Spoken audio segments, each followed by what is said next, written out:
that's in prison will be the Gentile elect church or spiritual Israel. Israel's always been spiritual. If Israel was disobedient over here, God would kill off everybody that's disobedient. And the obedient ones He'd save. Israel's always been spiritual. In Deuteronomy, Moses said, circumcise the foreskin of your hearts. And he said it'll be God that does it. Now, where was I going?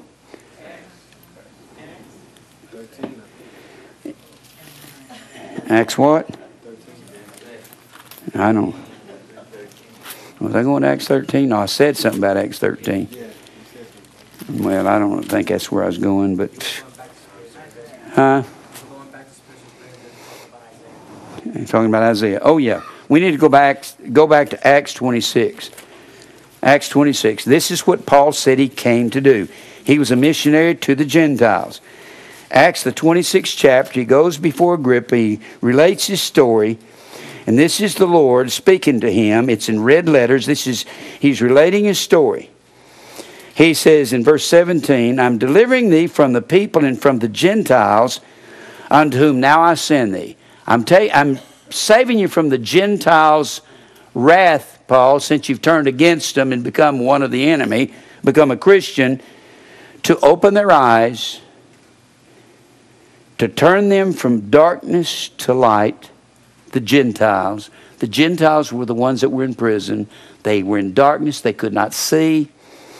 And from the power of Satan unto God, that they may receive forgiveness of sin. If you notice, he puts forgiveness, aphesis, or pardoning and releasing from prison right there in the same verse with they were in darkness and I'm going to bring them to the light.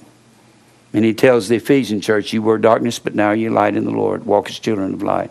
Have no fellowship with unfruitful works of darkness, but rather reprove them. And he'd tell the Colossian church, you've been translated into the kingdom of His dear Son, which is the kingdom of light. He said that to all the Gentile churches. You couldn't see, but now you can. And why was it that God did that?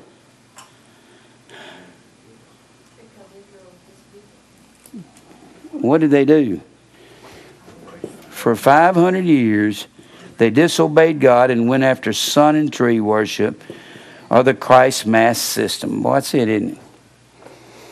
And so he says, we're going to, and I'm trying to show you how that 1,000-year reign is not true after this is all over. What amazes me, I keep saying this.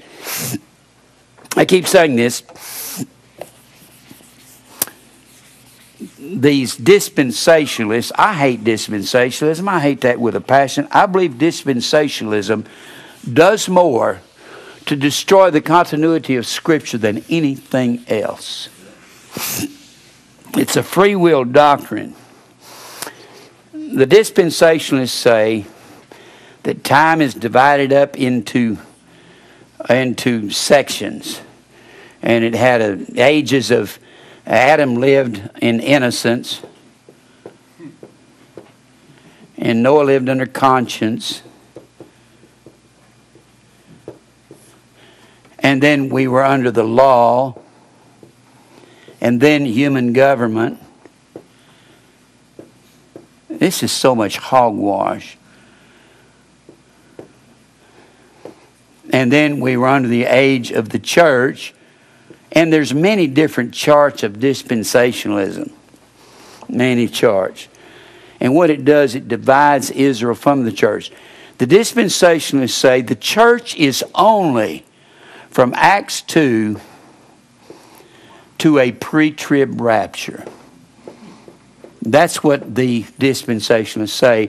And then they say there's a 7-year period of tribulation, and that is for the Jews, literal Jews only. And then you got a 1,000-year reign. But they say the end of time comes here at the end of the 7 years. But you got 1,000 years to go. But the end of time is here, but you got another 1,000 years. But the end of time is here, but you got another 1,000 years. But the end of time comes right here, but you got another 1,000 years after that's over with. Is that stupid? That's dumb theology. I am absolutely sure that the so-called 1,000 years starts here in Acts 2. Acts 2. Without a doubt, I know that's where it starts. The 1,000, but it's not 1,000 years, it's Kilia. Kilia. Among the ancient Egyptians and the people of the first century the Greeks were very crude in their numbering system. They had not developed their numbering system yet. They didn't have zeros for a long time among the Greeks. And Mr. Bullinger, and I've got a book here called The Universal History of Numbers. I am positive they could not translate, translators couldn't translate the Bible correctly. What makes you think most of the translators went back and studied numbers and maybe some algebra and whatever else they had to study about numbers to be able to translate 1,000 correctly? They didn't. I can show you all kinds of error all through the scriptures. They couldn't take a simple word. Sometimes they'd take an adjective and translate it over to a pronoun. I'm going, what are they doing here? You can't do that. But they did. What makes us think that they got the numbers part right? Because this is heavy stuff. Whew. And most of the writers will tell you, Bullinger, along with a lot of the others, along with these folks here that wrote this book, George Ephra, Universal History of Numbers, they'll tell you any number of things, like they'll tell you that any multiple of 10, 100, or 1,000 is a form of that original number. And here's a book on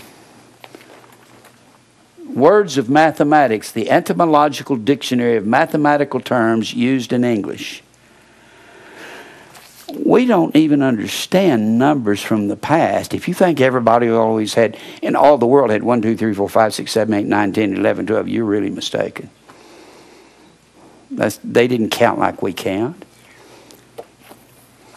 1,000. This has nothing to do with the Bible. It actually does, but they don't know it when they wrote it. 1,000. I'm just reading this to show you the variation of thought that we don't even know is there. This doesn't give you a full understanding of it. But they say, actually an English compound, thushund is what 1,000 is.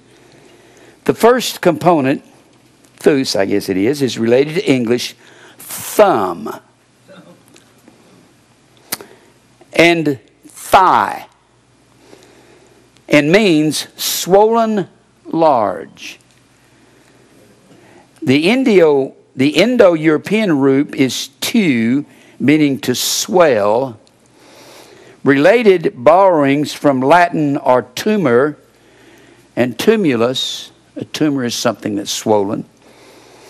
The second component in the root is in hundred, which is based on the Indo-European root decem, D-E-K-M. We know that dec is the word 10 in the Greek, don't we? Decade is 10 years. Decem, or 10. The literal meaning of 1,000 is a swollen or a big hundred. That's what it means. Because it is 10 times 100, the English words 10 to the first power, 10 to the second power, 10 to the third power, are therefore all based mathematically and etymologically on the notion of tenness. Compare million for the same type of augmentative construction seen in 1,000 in a similar way, using additive rather than multiplicative augmentation. Author Mary Blocksma refers to a meter as a fat yard and a liter as a fat quart. So they didn't even think the way we think. And I'll get in to read some more of this. I'll even read some before I'm through with this series on the millennium. I'll read some from the Nothing That Is Natural History of Zero. Because you're going to have find out what zeros were in the first century, and the Greeks were behind everyone else. They were behind the Egyptians.